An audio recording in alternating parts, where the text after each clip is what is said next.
पिंपरी चिंचवड शहरात drainage पाईपमधून line cable टाकत असताना विषारू वायू गळती झाल्यामुळे काम करणाऱ्या 3 कामगारांचा दुर्दैवी मृत्यू झालाय।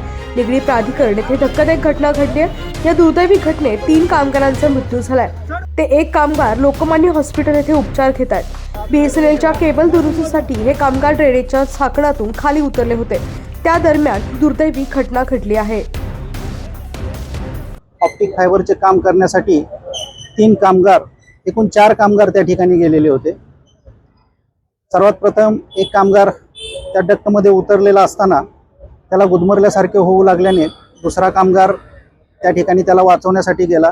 तिसरा कामगारही त्याला वाचवण्यासाठी गेला, परंतु हे तिन्ही कामगार डक्टमध्ये सुमारे 3 फूट खोल पाणी होतं, त्या पाण्यात पडले। तेथील डॉक्टरांनी त्यांना तपासून मयत घोषित केलेले आहे। याबाबत पोलीस अधिक चौकशी करून पुढील कायदेशीर कारवाई करीत आहे। याबाबत जे बीएसएनएलचे अधिकारी आहेत यांच्याकडून सविस्तर माहिती घेऊन नंतर त्याला कोणी पाठवलं, काय पाठवलं याबाबत अधिक माहिती मिळू शकेल।